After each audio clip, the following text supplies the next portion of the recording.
Inside Story Uganda, real source of political updates. From the Alliance for Campaign Finance Monitoring, he's the Executive Director.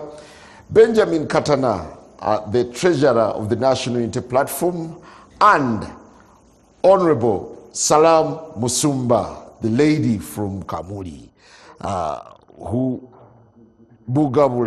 prides in the blue color. Well, nice to have all of you, and a very good evening. I'll start with you, Henry.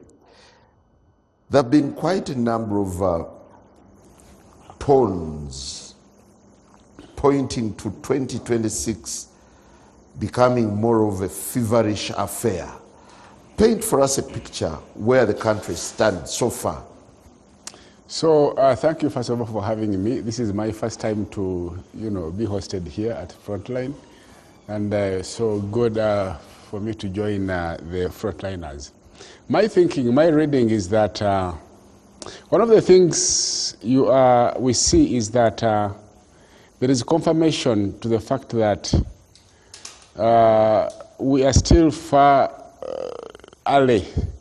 too early in the journey of democracy. So when you look at what is happening within the political parties, how they are managing the internal systems within those very political parties, if you look at what is unveiling in the context in which they operate, but also if you look at what is happening in the ruling party, and then you hear the undertones coming through from the electorate, but also in terms of the expectations and how everybody is gearing up to participate in whichever way, form or shape.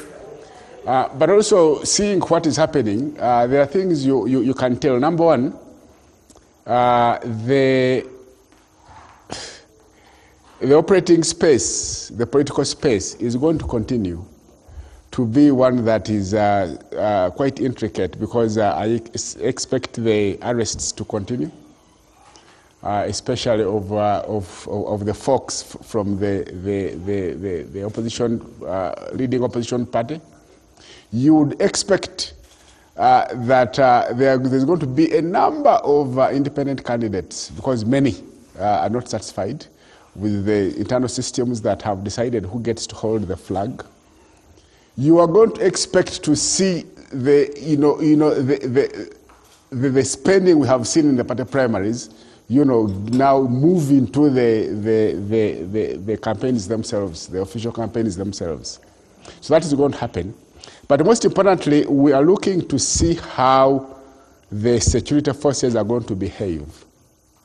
You would want to see that the Electoral Commission would stamp its authority on affairs and make sure that they, at no one time do security operatives get to decide who gets to access which campaign venue, who gets to access which radio when, even when they have paid for them, because we saw this in the past. Do you feel the pulse of the Electoral Commission? No. In fact, there is a sense in which we believe and feel that the Electoral Commission is going to be absent even more, that other institutions are going to take over and play a much more dominant role in determining things and the pace of things. So these are going to happen. So we are looking for, because if you look at what they've been doing, for example, recently, when there was the call for, organizations to express interest to be accredited for civic education, you saw that that process was handed over to the security operatives. That was the Electoral Commission surrendering its mandate. So we expect many of the security forces, being anxious and happy Why to so step negative? in. You've not said anything positive yet. No, because democracy by its nature is like I said, is a journey. It's not a destination; it is a journey, and we are still so early in that journey. So at that time, when you are still so early in the journey, so many things seem not to be right, and so we need, I think, time to be able to. As I shift to OO, do you see a replay of what has dogged the past elections in 2026? Absolutely. So it could be worse. So we are going to have, the violence is going to be the same or even more. The spending is going to be the same or even more. The opposition candidates are going to struggle to access the electorate. There's going to be arrests. These are things that have been there before. So we expect more of the same. What, in your opinion, is fueling all this pessimism? Well, And are the red flags anything to worry the country? let me first respond. You asked him why he's so negative, he doesn't see any positive, or at least hasn't said one. If he doesn't paint it so negative, how else would he raise funding? Really? Is it about funding? Yes. The civil society organizations, if they don't say things are going to be very bad, how would funders believe and fund them? I think that's part of the reason he has not mentioned one positive element. But let me now come to your question.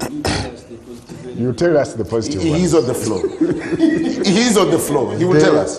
First and foremost, the enthusiasm. Even when people say the ground is hard, the enthusiasm, the determination of the political players, active political players, the political parties, the activists, that you see in almost all parties, you see high activism. People are willing to go for it, even when people are saying the ground is going to be terrible. People are still willing. For me, that consciousness is positive. It means, or it indicates to me, that those of us who are in charge of the country, can I speak? Those of us who are in charge of the country, who are running the country, ought now to be very conscious to know that no amount of impunity from our side will stop the citizens from trying to push the frontiers of democracy and freedom until they get it. So that now means we must walk back, we who are in charge of the state, we must walk back on certain areas where we are clearly doing the wrong things. For me, in that sense, that's a positive. Those are the red flags, you agree, right? I am saying they are positives. You can call them red flags, you can call them green flags, even the green flags, green marking. When you are driving, you also see green light, it tells you to leave, the yellow light tells you pink. So for me, that's a positive.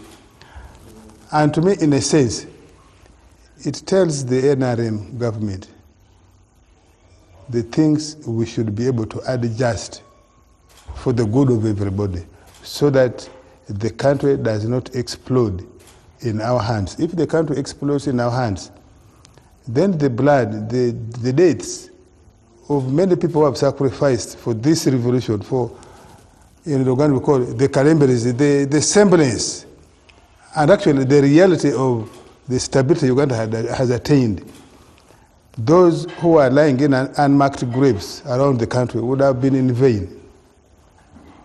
That's how I see it. That's the positive, in my view. How does it appear in the to case you? Yes. in the case of NRM, yes, we had fallouts, but again, even within that fallout, you see that we have not had any, at least not at the national level, we have not had any major leader of NRM running away, disgruntled, and joining our active opponents. That means that there is a central theme in the NRM, that even when people disagree with elements of procedure, elements of practice, they are still willing to offer the NRM. Before we get there into defections and the evidence of your members, I am making my analysis. How does it sound to you that each time the country is going into an election, the same fears pop? We're now talking about arrests, because kidnaps. it We're talking about violence. because we are still dealing with the same elements in the political space. And what are these elements? You have the NRM that believes it is a vanguard group and must enforce discipline in the country. Whether we have elections or we don't have elections, we must have discipline. Particularly discipline among the political class, the leadership of the politics. On the other side, we have the elements in the political class who think somehow somebody has told them, they have convinced themselves. Are you saying NRM and discipline in the same sentence? Yes, yes. We have some elements, particularly the ones who are challenging NRM, who have convinced themselves that once we are political leaders, we are candidates, we are in an election environment, everything can be put aside. We can put common decency, we can put the rules aside, we can put laws aside, we can even put common sense aside. And therefore, also try to do what NRM did in 1980, the precursor to NRM. You remember the precursor to NRM? UPM. Said if you fidget with the elections and election results, we shall go to the bush. There are elements in Uganda today. This was being picked. You have seen their posture. They are saying if you are just 27, you also after 5 years, you overwhelm. They think they can repeat that episode.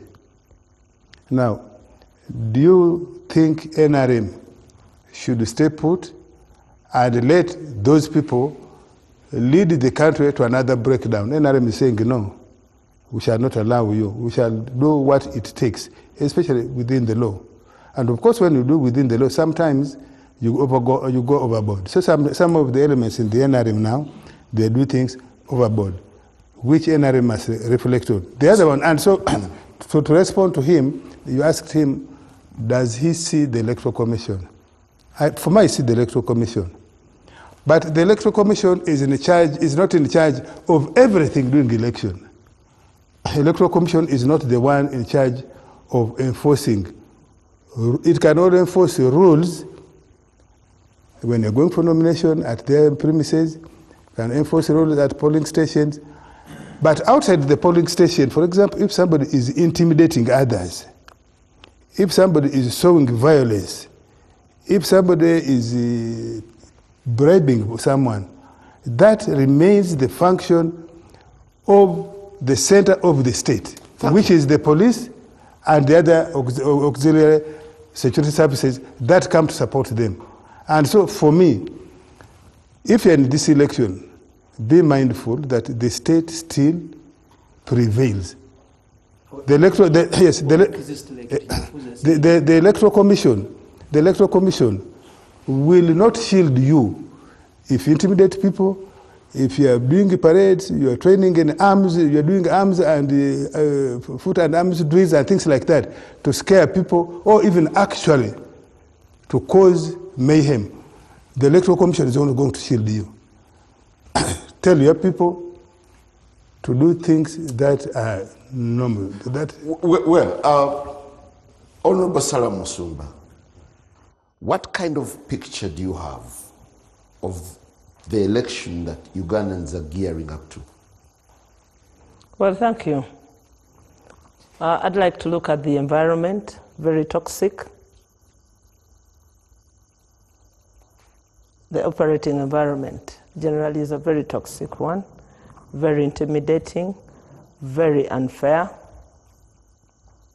volatile, with potential, high potential of turning into a radicalized environment. I then want to look at the parties, because the parties are the biggest stakeholders in this. And in all the engagements of the Electoral Commission, they have received the least attention. The political infrastructure in place is not up to the mark to meet the bare minimum of a multi-party democracy. You look at the timing. The timing is like we just got to know that elections were around the corner. For all the 5 years that we have known the timetable and the likely preparations that were necessary, we have had the Electoral Commission, the so-called Independent Electoral Commission, sleeping on the job. They issued a roadmap. They have adjusted Even that. Though they have adjusted they it have twice. adjusted that. Is that 4 times? Yes. Not just 4 times. You can't count. Because one, they are not coded. Those communications are not coded. You can't refer to them. They are not secured. They are not even referenced. You can only talk about dates, which dates they can change. Very unprofessional lot. For all the money that we pay them, they have chosen to abrogate the Constitution and their mandate. So, the Electoral Commission is a weak link. They have not sought to improve anything, even by way of communication. They rely heavily on the NRM timetable. That's why you see they are ever confusing the time frames. They link it with the NRM program, and so that the population gets confused. The voter education is something that you don't know about. They abandoned that long, long ago. The accreditation, which should be early, just to make sure that we are maintaining a standard of sorts, nothing. Then you look at the rigging infrastructure that they've put in place, the surveillance infrastructure. Right now, these Operation Wealth Creation guys, the ones they abandoned in the villages, are in Chankwanzi, being tutored on election rigging. Seriously? Yes. Yes. Check. Don't take my word. About this. Don't take my word. Check. They're there. Then you have the money. The money is a big factor. But I don't think that given what happened with the money in Kololo, that the appetite is very high for it to decide the next election. I get the feeling not, but the money will be a big factor in it. Then the violence, the ghetto boys and the ghetto infrastructure by Damlira of police and his entire infrastructure. You know, have you ever seen a nation whose biggest output of its young people is ghetto? Anywhere on this planet. Can you imagine that the biggest success of NRM was to create a ghetto community and merchandise it and weaponize it, use it, deploy it to met terror, the way you saw in Kawempe. The kidnaps, that's the environment we're talking about. Do you realize and then, listen so to me. Disenfranchising. No, but I'm describing for you what I see. Because I am not a desktop politician. I am a pragmatic one. The people. In this, where do you see the place of the people? All power belongs to the people. Do you see them empowered? They have been disempowered. They have been displaced. They've been traumatized, cycle by cycle. And what has happened? And so you have an electoral commission that is bragging that is going to produce anything out of that kind of recipe. Because if you have that recipe, what is the product you're going to have? Will you have a chapati, for instance? No. Will you have a cake? Well, thank you. I will certainly get back to you. Benjamin, there are confusing stakes now. Where NUP is, there's a bit of enthusiasm on one part.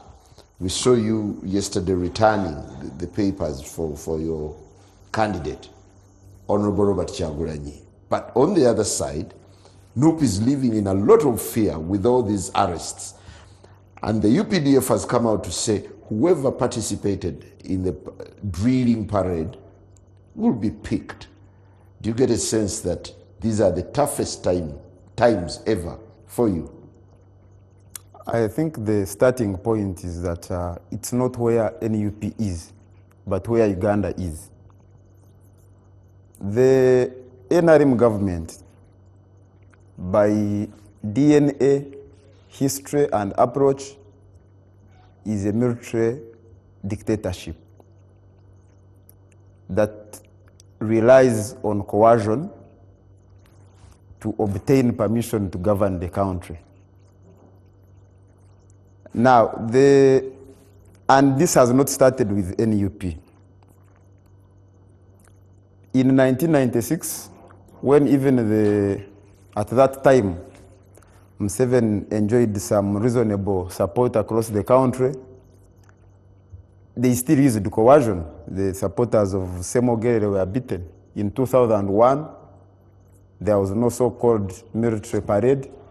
People were shot on the streets of Rukunjiri by military officers. When you are challenging Museveni in an election, because there has been a fusion between the state and the individual, he is now the state of Uganda. Your opponent is not NRM.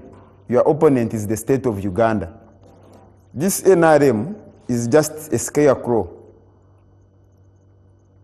that is used to send a wrong signal to the people of Uganda that there is a political party running the country. But the political party plays a very minimal role. You are dealing with the state of Uganda. Mr. Katana, if you could just tell the public out there what the logic behind this military drill was. Why don't you let me first drive my point home? I will come to that. Okay. Yes. So you are dealing with the state of Uganda, and therefore you are looked at and treated as an enemy of the state of Uganda. And the state deals with opponents, political opponents, as if they are dealing with an armed rebel group, whether there is what you termed as a parade or not. In 2021, there was no parade that you are talking about now, but there were forced disappearances. There are people up to now whose whereabouts cannot be accounted for. There were people that were killed, and some of them, the head of state came out and said, our people killed him. You remember the case of Zebra Senyange? The case of Damir and the rest who up to now cannot be traced. Many people, more than the ones that are already in detention now, were picked, detained, and nobody was tried to sociological conclusion. So you are dealing with a state that has gone rogue, but also which has become an extension of the political machinery of the incumbent. So what they are doing is politics. That is the whole point. First of all, that there was no military parade. But because the military, the UPDF, has now is an extension of the political structure of General Museveni. They are just doing politics. So what kind of assembly was that? What kind of assembly was that? Do assemblies have to have, it was a gathering. Yes, where you are conducting military-like drills. No, it was a gathering. Military drills, by the way, are defined under the law. And I can tell you that I don't think anybody will be convicted if they are to look at the law. Because, for example, did you see any weapon involved? Did you see any arms involved? Yes, these ones. Yes, so it was not a military parade. It was not a military drill. It was a gathering of party enthusiasts and supporters. So the military of Uganda now is just using that to do. And I can give you an example that one of the people that are now facing charges for participating in that event, our party deputy spokesperson, was not even present at the party headquarters on that day. Waiswa Mufumbiro. But he's now one of the people charged with participating in that gathering. Were you there? I was. You were there? Yes. And you'll be picked? Well, they don't have to have any reason to pick me. They pick people for political reasons. What is happening has happened before. When the state apparatus is compromised and doing politics, they will find all excuses to persecute whoever is perceived to be opposed to the government. In 1980, even innocent people were picked in the infamous Panda Gari. I saw the other day the UPDF spokesperson saying the state cannot abduct, but when people are being abducted through Panda Gari, it was the state. When the State Research Bureau was picking people in the 1970s, it was the state. So what kind of signals are you picking now, just a few months to the election? No, that it's a continuation of what has been happening. The criminal conduct of the ruling establishment, which disguises itself as a political party, when actually it is now the state that has been captured and the state infrastructure is being used to do politics, to protect the incumbent from political challenge. Thank you. Honorable Semuju, what's your look of things just months to the election? The NBS and the NTV have been banned. They can't cover the president of Uganda. They can't cover NRM. That's a different matter. We're talking about elections. In the past, this media center of Ofwono has been deporting journalists. At that time, we were writing about foreign journalists being deported. Now, your TV here cannot go near M7. You have also become an enemy. All of us, we are in Luzira this week to see Dr. Besigye. One of the things that is troubling him is that the country cannot unite, yet everybody is becoming a victim, whether you are media, whether you are Makerere, whether you are a political party. So that is troubling him, that the country cannot unite to push back. And this has been a build-up. I have a sense that probably, bad as it is, this might be the last time that we're having an election in this form. Because we have moved. During the CA, Museveni authored the document. That time, he had issues with Serwanga and Besigye and Nyefuza. I still have a copy. And he said the army people should not even comment about politics. And he said when eventually we return to political parties, there will be no army in parliament. That he wrote. And he said, you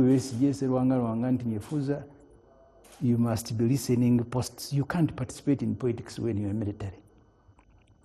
When J.J. Odong was appointed minister, I think first for environment, Parliament did not approve him because he was still a serving military officer, and they said approving him means you are giving permission to military people to participate in partisan politics. Subsequently, we have had all the CDF from Maronda to Katumba Wamala to David Muhoozi. They did not have to resign like JJ did. They are ministers. They sit with NRM, sit in NRM meetings, plotting against other parties. So everything that Museveni said, he has now abandoned. We have never had a CDF who congratulates NRM. Muhoozi has done, congratulating NRM flag bearers, this one of all the people and others. Older persons. And he said, for them, as a security, we shall provide you with the logistics in a tweet. If that didn't bother any person, then there's something collectively wrong with Uganda.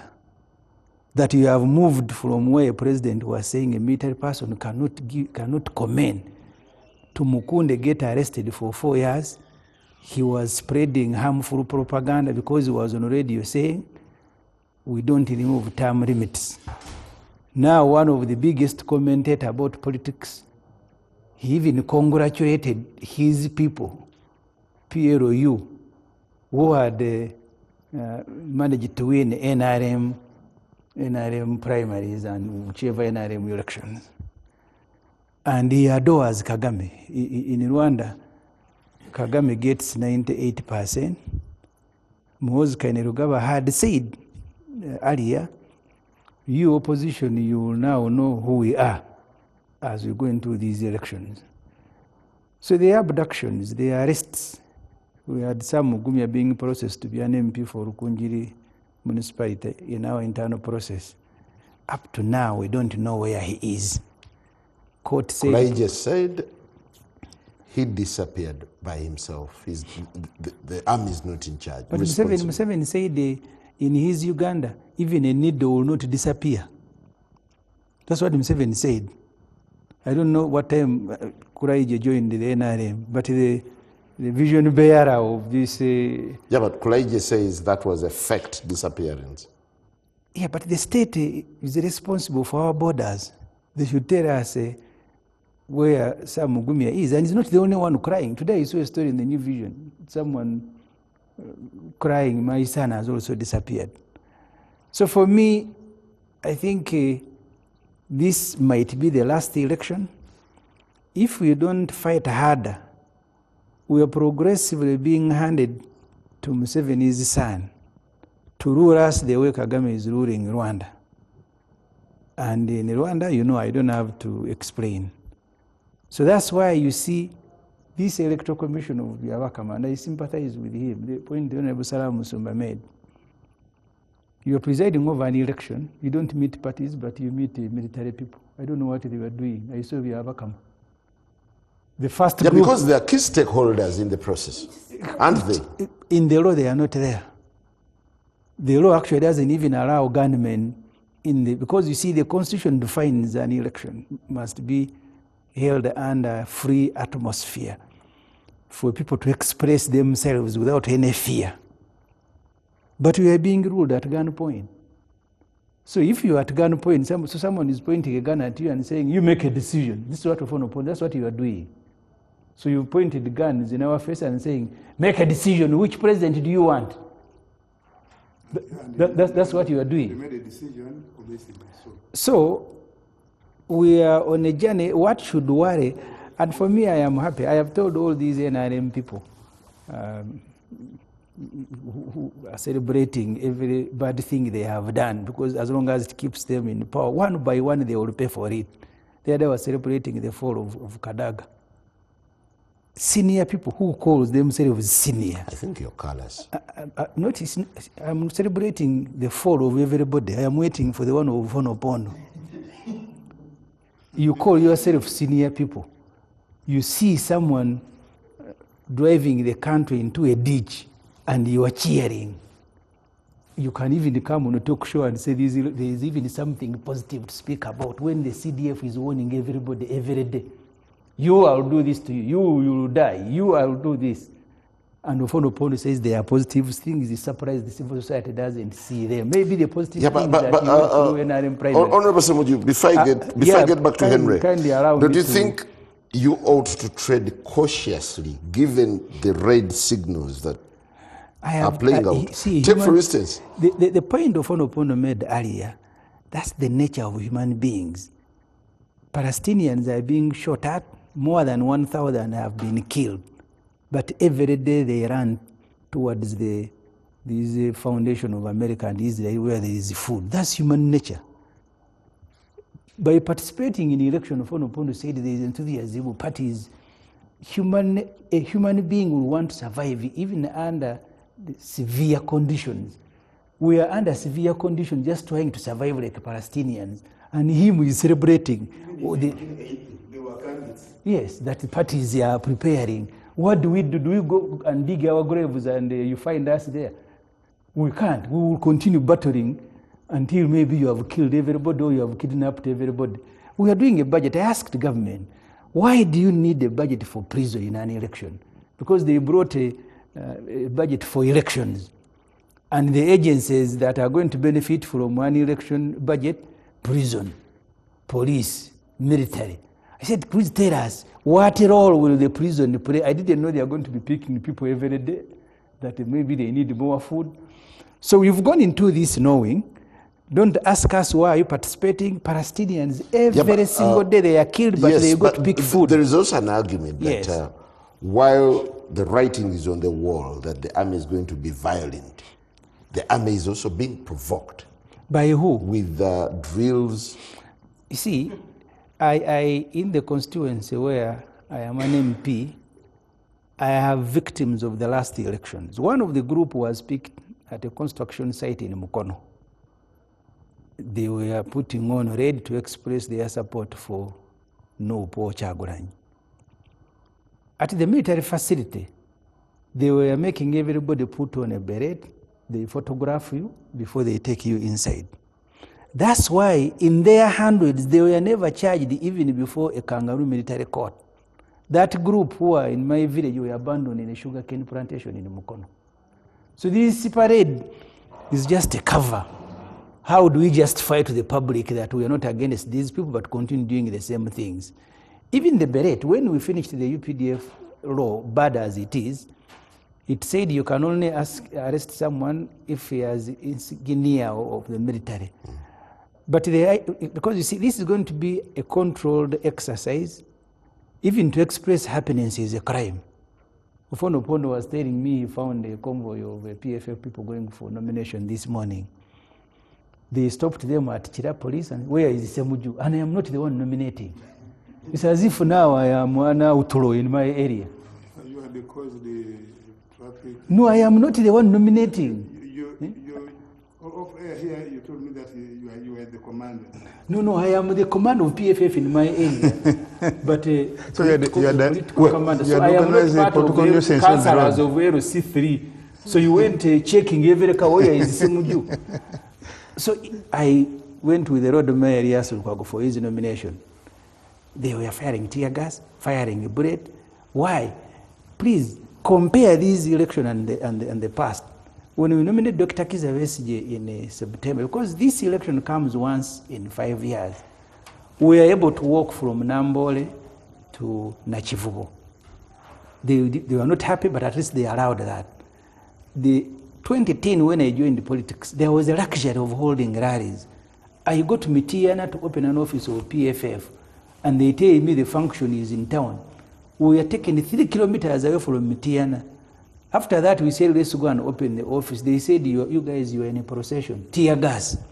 So even to be happy in an election season is a crime now. Thank you. Henry, these flaws or these ominous signals have been on forever. Do you think the stakeholders slept off, went into a lull, and they're just waking up too late to the ugly signals? No, you see, when somebody was sharing, I was asking myself about Uganda's history as Uganda's democratic history. And I'm trying to ask myself, when was Uganda ever democratic?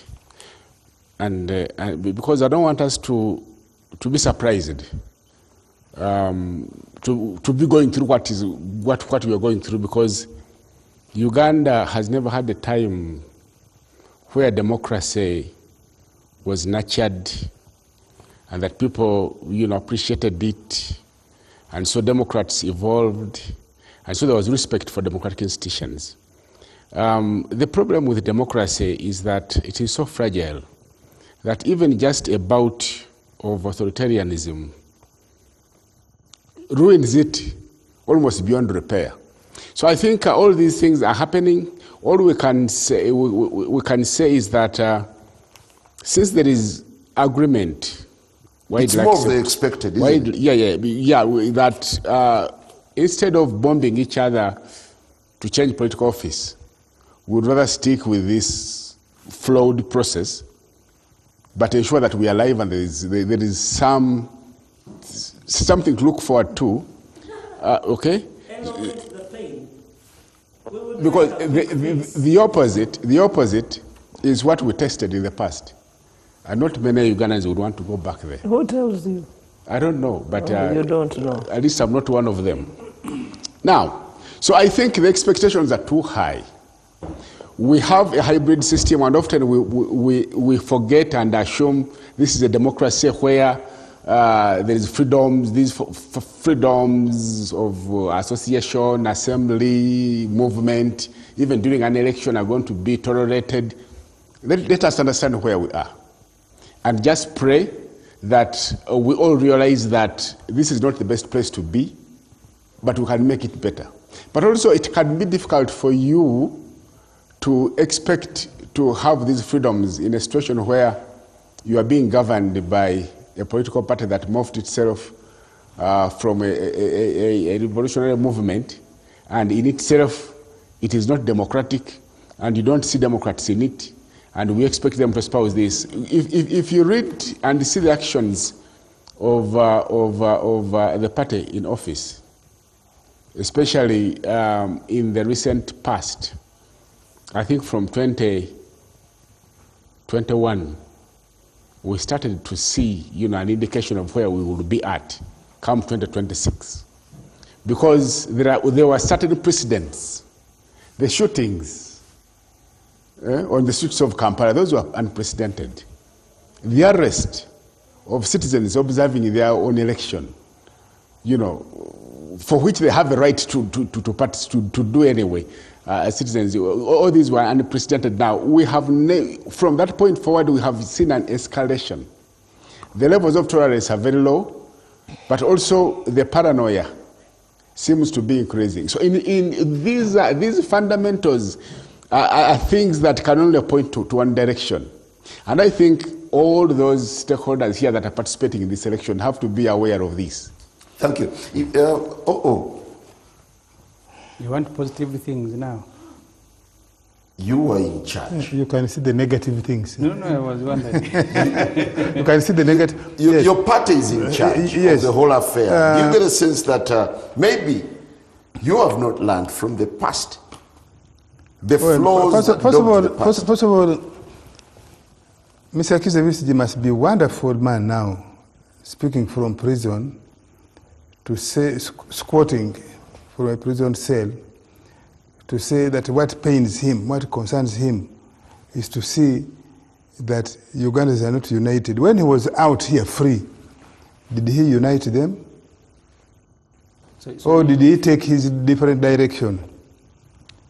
So, I think, if that's what Mukazi told you, I think both of you are trying to be clever by half. You think that we don't know, or we have not tested Rio U in FDC and now PFF.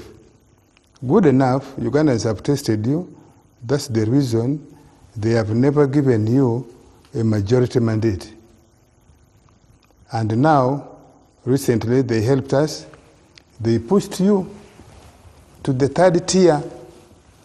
So really, the group that came from FDC, which is a PFF now,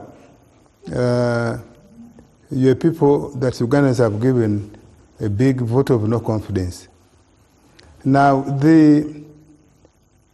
so they have no moral authority to speak. I don't think they do, but they can sing their own songs, no problem.